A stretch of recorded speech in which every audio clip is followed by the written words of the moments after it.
আজকে যে সত্য ঘটনাটা শুরু করছি সেটা উত্তরপ্রদেশের আগ্রা শহরের পার্বতী কলোনি নামের একটা এরিয়া। সেই এরিয়াতে একজন রেলওয়ে রিটায়ার্ড কর্মচারী যার নাম ছিল অশোক শর্মা। অশোক শর্মার ফ্যামিলি থাকতো। ফ্যামিলিতে ছিল তার 3 মেয়ে। 3 মেয়ের মধ্যে বড় 2 মেয়ে বিবাহিতা। তারা আগ্রা শহরে বিভিন্ন এরিয়াতে ছিল নিজেদের শ্বশুর বাড়িতে। তার 3 নম্বর মেয়ে মিঙ্কি শর্মা, যার নাম, বয়স 25 বছর। সে পড়াশোনায় যথেষ্ট ভালো। সে স্থানীয় একটা বেসরকারি সংস্থার HR ম্যানেজার পদে কর্মরতা। আর তার ছোট ছেলে, যার বয়স 24 বছর, সে একজন বেসরকারি কোম্পানির কর্মচারী, যার বিয়ের অনুষ্ঠান ছিল। ভাইয়ের বিয়ের বিভিন্ন কার্ড যেগুলোকে বাই পোস্ট বা কুরিয়ারে পাঠাবার কথা ছিল, সেই সমস্ত কার্ডগুলোকে নিয়ে তার দিদি মিঙ্কি শর্মা বেরিয়েছিল। অফিস যাওয়ার আগে সে ওই কার্ডগুলোকে কুরিয়ারে দেবে, তারপরে সে অফিস যাবে, তারপরে বাড়ি ফিরে আসবে। কিন্তু সন্ধে হয়ে যায়, সন্ধ্যের পরে রাত্রি নামে, কিন্তু মিঙ্কি আর বাড়ি ফিরে আসেনি। বিয়ের ডেট ছিল 6 ফেব্রুয়ারি 2026। 23 জানুয়ারি 2026-এ তার দিদি বিয়ের কার্ড নিয়ে বাইরে বেরিয়েছিল। প্রথমে কার্ডগুলোকে কুরিয়ার সার্ভিসে বা বাই পোস্ট পাঠাবার জন্য দিয়ে অফিস থেকে তার ফিরে আসার কথা ছিল বিকেলের মধ্যে, তবে সে ফিরে আসেনি। সন্ধে হয়, সন্ধে গড়িয়ে রাত্রির হয়, কিন্তু মেয়ে ফিরে আসে না। অশোক শর্মা নিজের ছেলে দীপককে নিয়ে বিভিন্ন আত্মীয় স্বজন, বন্ধু বান্ধব, প্রতিবেশী সব বাড়ি বাড়ি গিয়ে খোঁজ নিয়েছিলেন যে তাদের মেয়ে মিঙ্কি শর্মাকে কেউ দেখেছে কিনা বা কারোর বাড়িতে সে এসেছে কিনা। মিঙ্কি শর্মার ফোনটাও সুইচ অফ ছিল। সন্ধ্যের পর থেকে, যখন থেকে তারা খোঁজাখুঁজি শুরু করেছিল, তখন থেকেই ফোনটা ছিল সুইচ অফ। বাবা, মামা আর 2-1 জন আত্মীয় সবাই মিলে ওই এরিয়ার যে পুলিশ স্টেশন, সেখানে চলে গেছিল। চলে গিয়ে মেয়েটার একটা ফটো দিয়ে তার একটা মিসিং কমপ্লেন করে বাড়ি ফিরে এসেছিল। পুলিশ টিম যখন দেখে যে মেয়েটার বয়স 25 বছর, তখন তারা ব্যাপারটাকে খুব যে গুরুত্বপূর্ণ এটা মনে করে না, কারণ একজন সাবালিকা মেয়ে, যে আবার একটা কোম্পানির HR, তো সে নিজের ইচ্ছায় কোথাও যেতেই পারে, বেড়াতে যেতে পারে, বন্ধুর সাথে যেতে পারে, বয়ফ্রেন্ডের সাথে যেতে পারে, সব সময়ের জন্য পালিয়েও যেতে পারে। তাকে খোঁজার কোনো দরকার নেই বলে পুলিশ টিমের মনে হয়েছিল। পুলিশ টিম খোঁজাখুঁজিও করেনি। কিন্তু বাড়ির লোকজনেরা, মানে 2 দিদি, তাদের ফ্যামিলি, মা, বাবা, ভাই, সবাই যে যার মতো করে চেষ্টা করছিল মিঙ্কি শর্মার ব্যাপারে খোঁজ নেওয়ার। এদিকে 24 জানুয়ারি 2026, যেদিন মিঙ্কি হারিয়ে গেছিল, ঠিক তার পরের দিন গভীর রাত্রে, রাত 1টার পর, জওয়াহর ওভারব্রিজ নামের একটা এরিয়া, যেটা আগ্রা শহরেই রয়েছে, একজন ছেলে একটা স্কুটি চালিয়ে যাচ্ছিল। হঠাৎ করে তার স্কুটি থেকে কিছু একটা স্লিপ করে নিচে পড়ে গেছিল। সেটাকে সে বারবার স্কুটিতে তুলে রাখার চেষ্টা করছিল। যেখানটাতে পা রাখার জায়গা, সেখানটাতে কিন্তু ওই বস্তাটা রাখা ছিল, কিন্তু বস্তাটা স্লিপ করে যখন নিচে পড়ে যায়, সে তোলার চেষ্টা করছিল, কিন্তু বস্তাটা খুব ভারী ছিল। তখন ছেলেটার মনে হয় যে বস্তাটাকে তুলে যদি সে ওভারব্রিজের নিচে যে যমুনা নদী বইছে তাতে ফেলে দেয়, তাহলে কিন্তু ভালো হয়। তাহলে আর তাকে, সে যতটা যেতে চাইছে ততটা আর যাওয়ার দরকার পড়বে না। সে এবার ওই বস্তাটাকে তুলে নিচে ফেলার চেষ্টা করছে, কিন্তু ব্রিজের ধারে রয়েছে লোহার রেলিং, যেটার হাইট কিন্তু বেশ ভালোই। আর বস্তাটা খুব ভারী, বস্তাটাকে ঠিক অতটা উঁচু পর্যন্ত তুলতে পারছে না ওই ছেলেটা, বারবার কিন্তু সে চেষ্টা করছে। ইতিমধ্যেই ওই ব্রিজে আরো একটা গাড়ি এসে পৌঁছায়।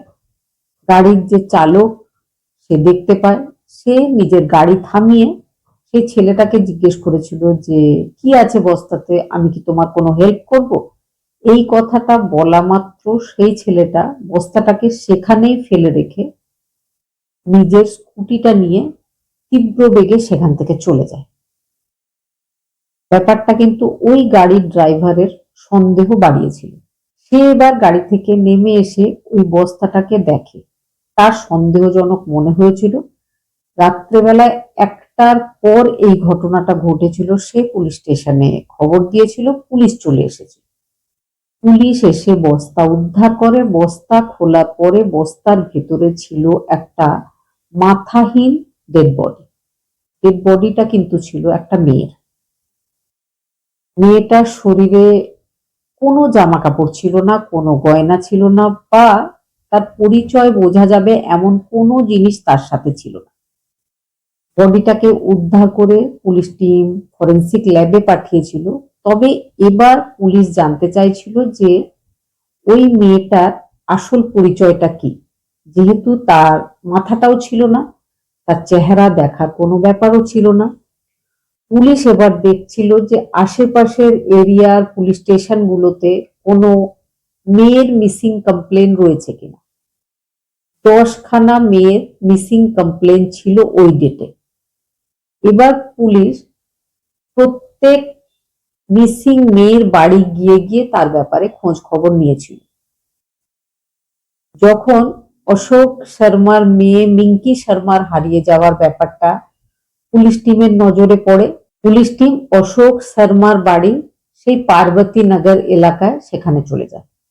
যাওয়ার পরে বাড়িতে নক করে, বাড়িতে দরজা খুলে দেওয়া হয়েছিল। পুলিশ টিমকে দেখে তারা চমকে ওঠে। পুলিশ বলে যে আপনাদের মেয়ের নেল পলিশের কালারটা আমরা ফটো তুলে আপনাকে দেখাতে চাই, দেখে বলুন যে এই যে নেল পলিশ হাতে বা পায়ে লাগানো রয়েছে, এই কালারের নেল পলিশ আপনাদের মেয়ে লাগিয়েছিল কিনা যখন হারিয়ে গেছে। কালার দেখার পর বা হাতের পায়ের আঙুলের ফটো দেখার পর বাড়ির লোকজন সবাই চিনে ফেলেছিল যে ওইটাই তাদের মেয়ে। এবার কিন্তু অশোক শর্মা নিজের মেয়ের খোঁজ পেয়ে গেছিলেন, মেয়ে আর বেঁচে নেই। এবার পুলিশ টিম জানতে চাইছিল যে ওই যে মেয়েটা, তার সাথে যে এই ঘটনা ঘটিয়েছে সে কে। মেয়েটার বাড়ির লোকজনেরা বলেছিল যে মেয়েটার কোনো শত্রু নেই, বা মেয়েটার সাথে এই ধরনের ঘটনা কেউ ঘটাতে পারে সেই রকম কোনো মানুষের ব্যাপারেই তারা জানে না। এবার পুলিশ সেই যে ওভারব্রিজ যেটা থেকে মেয়েটার বডিটা ফেলে দেওয়ার চেষ্টা করেছিল ওই ছেলেটা, সেই ওভারব্রিজের বিভিন্ন সিসিটিভি ফুটেজগুলো পুলিশ চেক করেছিল। কোন দিক থেকে ওই স্কুটিটা এসেছিল সেটাও পুলিশ জানার চেষ্টা করছিল। সব শেষে দেখতে পাওয়া যায় যে ওই স্কুটিটা যে ফ্ল্যাট থেকে এসেছে সেখানে লিফটের মধ্যে ওই সেম বস্তাটাকে একটা ছেলে টানতে টানতে নিয়ে এসে গভীর রাতে লিফটের মধ্যে ঢুকেছিল। এবার পুলিশ সেই ছেলেটার ফ্ল্যাটে চলে গেছিল যেখান থেকে ওই বস্তাটাকে বের করা হয়েছিল। ছেলেটার নাম বিনয় রাজপুত, তার বয়স 26 বছর। সেও কিন্তু মিঙ্কি শর্মার পাশের একটা অফিসে কাজ করে। মিঙ্কি শর্মার সাথে তার প্রেমের সম্পর্ক ছিল প্রায় 3 বছর ধরে। সেই ছেলেটাকে অ্যারেস্ট করা হয়েছিল। অ্যারেস্ট করার পর যখন তার জিজ্ঞাসাবাদ হয়, পুলিশ টিম যে ঘটনাটা জানতে পেরেছিল তার কাছ থেকে সেটা হচ্ছে মিঙ্কি শর্মা একজন ব্রাহ্মণ মেয়ে, সে একজন রাজপুত ছেলে। মিঙ্কির বাড়ির লোক আর বিনয় কুমার রাজপুতের বাড়ির লোক সবাই জানতো তাদের দুজনের এই সম্পর্কের ব্যাপারে। তাদের বাড়িতে সবাই রাজি ছিল তাদের দুজনের বিয়ের জন্য। মাঝে মধ্যেই মিঙ্কি শর্মাকে টাকা পয়সাও দিত বিনয়, যেহেতু মিঙ্কি তার গার্লফ্রেন্ড ছিল। কিন্তু গত 6 মাস ধরে মিঙ্কি বিনয়কে অ্যাভয়েড করছিল, ফোন কলে বিশেষ কথা বলছিল না। বারবার সে বলছিল যে সে খুব ব্যস্ত আছে, সেই জন্য কথা বলার সময় পাচ্ছিল না। কিছুদিন ধরে বিনয় শর্মা বিভিন্ন বন্ধু বান্ধবের কাছে খবর পেয়েছে যে আজকাল মিঙ্কি শর্মা অন্য কোনো ছেলের প্রতি ইন্টারেস্টেড, যে মিঙ্কির অফিসেই কাজ করে। এই ব্যাপারটা কোনোভাবেই তার ভালো লাগছিল না। এবার যে কোনোভাবে সে মিঙ্কিকে জব্দ করতে চাইছিল। মিঙ্কির ভাইয়ের বিয়ে ছিল 26 ফেব্রুয়ারি। সে নিজের বয়ফ্রেন্ড মানে বিনয় রাজপুতকে বলেছিল যে তার 3 লাখ টাকা দরকার। আগেও এইভাবে কিন্তু সে অনেকবার টাকা নিয়েছে বিনয়ের কাছে। কিন্তু বিনয় এবার যখন জেনে ফেলেছিল যে মিঙ্কি তার সাথে বিয়েও করবে না, কিন্তু তার কাছে টাকা চাইছে, আবার 3 লাখ টাকা, তো সে ভেবেছিল এটাই সুযোগ মিঙ্কিকে জব্দ করার। সে বলেছিল আমার ফ্ল্যাটে চলে এসো, বিকেল বেলায় আমি তোমার জন্য টাকা রেডি রেখেছি।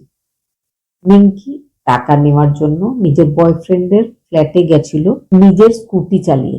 এদিকে বয়ফ্রেন্ড ধারালো অস্ত্র নিয়ে রেডি ছিল, মিঙ্কিকে জব্দ করতে হবে।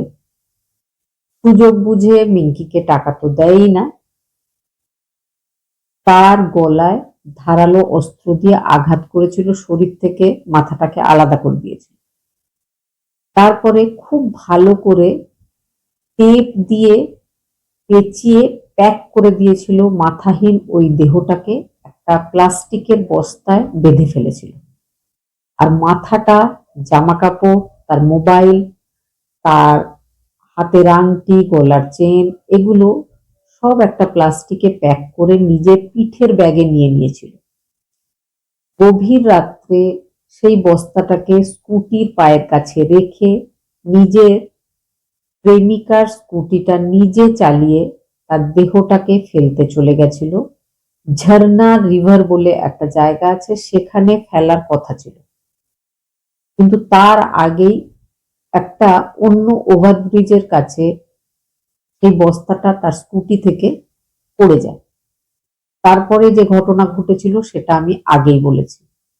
তারপরে আরো কিছু দূর এগিয়ে যায়, যেখানে সে বডিটাকে ফেলবো ভেবেছিল, সেখানে গিয়ে সে ওই পিঠের ব্যাগটা, যেটাও কিন্তু তার গার্লফ্রেন্ডেরই ব্যাগ ছিল, সেই ব্যাগে সমস্ত জিনিসগুলো আগেই ছিল, সেটাকে সে ওই নদীতে ছুঁড়ে ফেলে দিয়েছিল। আরো কিছু দূর যাওয়ার পরে স্কুটিটাকে দাঁড় করিয়ে রেখে সে নিজের ফ্ল্যাটে চলে এসেছে। সে ভেবেছিল হয়তো কোনোদিন তাকে ধরা পড়তে হবে না, তবে সে ধরা পড়ে গেছিল। বর্তমানে তার জিজ্ঞাসাবাদ চলছে, সে পুলিশ কাস্টাডিতে রয়েছে। ঘটনাটা শোনার পরে কি মনে হয়েছে অবশ্যই কমেন্টে জানাবেন।